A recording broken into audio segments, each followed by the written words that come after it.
السلام علیکم جی، احسن Abbasi مشنین tourism club کی طرف سے آج اس وقت بالاکوٹ میں موجود ہوں اور اس وقت میں ہوں پائن ٹریک ہوٹل پہ. ہوٹل کا اگر آپ کو بتاتا چلوں تو یہ بالاکوٹ کے مقامی بندے ہیں، جہاز نام ہے ان کا. ہوٹل ایسوسیشن کے صدر بھی ہیں اور ماشاء اللہ ان کے ہوٹل میں لاجواب ان کے کمرے ہیں. ہر طرح کی جو سہولت یہاں پہ پائی جاتی ہے. اگر آپ کو چاہیے لو بجٹ میں وہ بھی ان کے پاس ہے، ہائی بجٹ میں وہ بھی ان کے پاس ہے. ایکسٹرا آرڈنری ہٹس چاہیے تو وہ بھی ان کے پاس ہیں.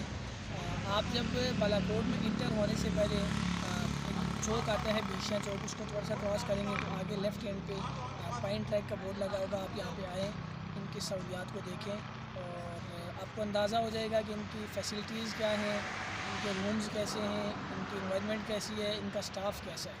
ہر چیز آپ جب ایک مرتبہ ان کے پاس آئیں گے دیکھیں گے تو مجھے نہیں لگتا کہ دوبارہ آپ کے بالاکوٹ میں اگر رکیں گے تو کسی اور ہوٹل میں رکیں گے.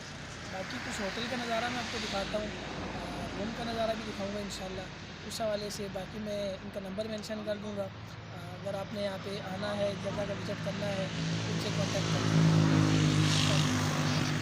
جی اس وقت نظارہ دیکھیں پائن ٹریک ہوٹل کا، کیا ہی کمال اور کیا ہی خوبصورت نظارہ ہے اس ہوٹل کا. اور ہٹس کی اگر آپ کو بتاؤں تو بہترین لوکیشن پہ ہٹس بنے ہوئے. ان کے سٹنگ ایریا لاجواب ہے ان کا، ہر لحاظ سے بے مثال ہوٹل ہے یہ.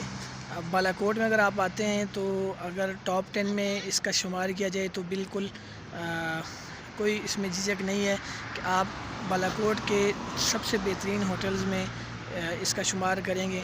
باقی آپ یہاں پہ آنا چاہیں تو ان کا نمبر بھی میں مینشن کر دوں گا، آپ آ سکتے ہیں، اس جگہ کو وزٹ کر سکتے ہیں. آنر خود بیٹھتے ہیں، سب سے اچھی بات یہ ہے خود ڈیل کرتے ہیں آپ کو، آپ کو سیٹسفائی کر کے یہاں سے بھیجیں گے، آپ مطمئن ہو کے جائیں گے انشاءاللہ. باقی سامنے کا نظارہ اگر آپ کو دکھاؤں تو بہت خوبصورت لوکیشن، پہاڑوں کے دامن میں یہ ہوٹل بنا ہوا ہے.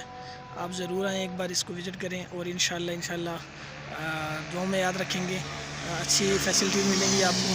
باقی مشنین ٹورزم کلب کا چینل یوٹیوب پہ سبسکرائب کریں، فیس بک پہ لائک اینڈ شیئر کریں اور دعاؤں میں یاد رکھیں. بہت شکریہ، اللہ حافظ.